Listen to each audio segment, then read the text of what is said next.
Convinced ba kayo dun sa pinalutang o pinaluwa? Sorry for lack of a better term, no? Kasi si Senator Marcoleta nagtanong nung huling pagdinig, no? Meron bang senador na involved? Sabi, wala. Tapos nag-joke siya kay Senator Jinggoy, o safe ka na. Tapos si Jinggoy naman napikon, no? Pero kayo ba? Convinced ba kayo na walang senador na involved dito? At least at this stage, meron ng attempt to clear any senator of any involvement. Sino nung nila Diskaya? Di ba nung huling hearing po ng Blue Ribbon, pinalabas sa discussion ni Senator Marcoleta, meron ba involved na senador? O wala naman. So, nag-joke siya kay Jinggoy na, safe ka na. Di ba? Your question is kung naniniwala ako or naniniwala kung naniniwala ba kayo na at this stage, tama bang mag-clear na ng senador? Or talaga bang wala kayang senador na involved dito and nagsisimula pa lang naman yung investigasyon? Hindi pwede. Hindi ka pwede magsalita ng gano'n. Pinakamaganda, open book dapat kami. Open book ang Senate. Walang kung gusto natin yung sinasabi nila, sinasabi ng mga politiko, walang takipan. No? Kung wala talaga, open natin ang investigasyon. Makikitang wala. Hindi ba? Mas mabuti yun kaysa sabihin natin, hindi, wala. Your word against mine. Hindi ba? Hirap yun. Kasi meron akong na-monitor sa House. Ito rin mga Diskaya. Para masagot ko yung tanong mo ng diretso. Tinanong nila itong certain congressman ito o congresswoman, hindi ko mabanggit yung pangalan, tinanong nila. Yung congresswoman, tinanong sila, ako ba kilala mo? Sabi, hindi. Ako ba meron transaction sa inyo? Hindi. Yun ang sagot eh. Nakita mo na ba ako? Nagkasama na ba tayo? Hindi. Sagot eh. Di ang ganda, di ba? Oo. Hindi pala siya kausap yung asawa eh. So nagsasabi ng totoo si Diskaya. Dahil hindi kausap yung kongresista, yung asawa? Oo. Okay. Di ba? Eding ganyan yan eh. Di ba? Sinasabi sila rito eh. Walang senador na involved. Siguro, mga kababayan natin will take it against me as now the Senate President. Kung sasabihin ko, hindi, wala. Walang involved na senador dyan. Paano ko nalaman? Kauupo ko lang namin. Bumalik kami 2025. Kami nila Ping. Hindi ko alam ang nangyari sa budget ng 2025 kaya nga pinipilit namin imbestigahan. So, mahirap na masugot ang gano'n. Magagalit ng taong bayan sa akin. Kung later on lalabas, may involved pala. Kung walang involved, very, very good. Mabuti naman para ang image sa Senate ay mahusay. Di ba?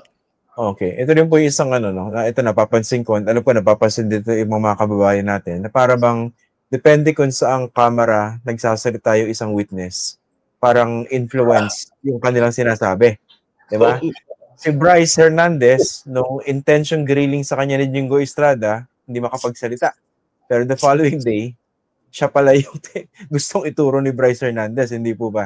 So, anong balak nyo kay Bryce Hernandez? And unang-una siguro, anong tingin nyo rin sa allegation ni Bryce Hernandez against two of your members? He will have to present evidence.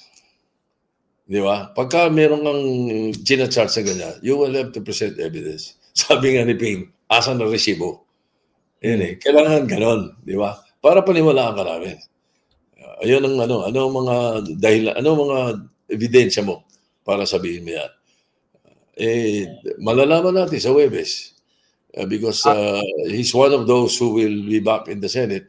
He's under the custody of the Senate. We received ano ba itong natanggap namin? The lawyers of Hernandez filed a writ of amparo sa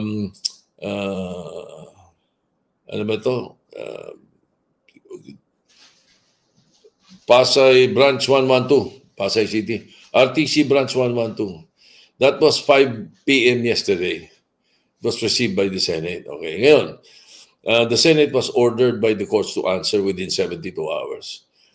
Today at 4 p.m., kanina, I made sure, and I signed the answer also.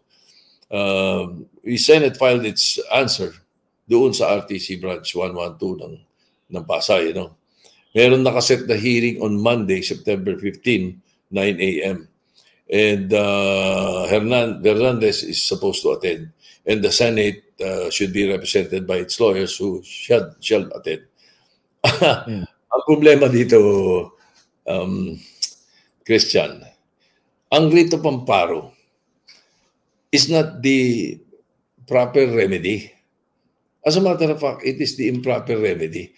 Kasi ang writ of amparo is only for extrajudicial killings and enforced disappearances.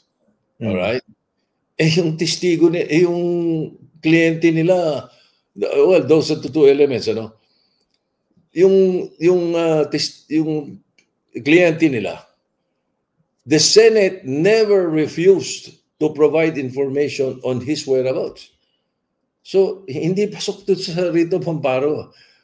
Yun ang mga elements ng writ of amparo. At saka yung he was never removed from our protection, from the protection of the Senate. Opo. It does not fall there. Anyway, siguro the judge will realize that when we give the answer or face them on Monday. Oh. Yung decision po ng Senado to send him to the Pasay City Jail, was it prudent? Kasi ang pangamba doon, hindi ganun ka-secure sa Pasay City Jail. Kung totoo yung kanyang sinasabi, mabibigat yung mga pangalan na nasasagasaan niya, baka may mangyari sa kanya doon. Ang sinabi niya at kinausap niya yung mga congressman, kaya pinarating nila sa akin yun. Ang sinasabi niya, natatakot siya na doon sa Senado. Doon siya natatakot. Dahil baka, dahil mayroong dalawang senador doon, natatakot daw siya. Alright. Hindi, yung ibang mga kasama ko naman, I will not mention kung sino. Ang kinakabahan ng ibang kasama ko, sabi yun, hindi yun eh. Ang nakakatakot, bumaba siya doon, mayroong pupunta dyan, may kakausap sa kanya. Yung mga testigo namin doon talaga nakakausap talaga yun eh. Di ba? Kung magbago bigla ng salita yun, pagbibintangan kami ngayon na, naku, tinakot yan, or may sinabi dyan, nag-retract, di ba? Pinakamaganda talaga, yung PNP Custodial Center. Siya humihiling na wag daw sa Senate eh. Inilagay namin doon. Ngayon, ayaw niya rin sa mabaho ang kubeta. At walang aircon. Doon sa Senate may aircon eh. Oo. May aircon, may TV. Pakakainin pa siya. May wifi pa. Ayaw niya eh. Di ba? Basta under custody namin siya. Kahit nandun lang siya sa labas ng Senado, doon sa parking lot, basta may nakabantay na usaarot, still under our custody. So it doesn't matter really. Kaya kung talaga tutusin, yung ginawang issue nila ng minority nung araw na yon, ang tingin ko camouflage. Because the Senate President and the Senate did not do anything illegal. Yeah? At saka what do they want me to do? On the first day of my incumbency, I will start with the wrong foot by fighting the House of Representatives. Hindi ba yung Tricom Committee ang nag-request nun? Hindi ba? Ano gusto nila? Awayin ko kagad yun? Huwag muna. Next week na. Huwag naman on day one. Hindi ba? Ang hihira naman kayo. Next week pala. May time frame pala. Hindi ba? Ganun yun eh. Tsaka yung sinasabi, gusto niyo ako magkamali? Pipirmahan ko yung immunity, witness protection program ng mga diskaya. Ano gusto niyo mangyari? Baka ganyan ang gawin niyo. Bahala kayo. Gagalit ang taong bayan yan. Naku, magwawala ang taong bayan sa inyo pagka ganyan.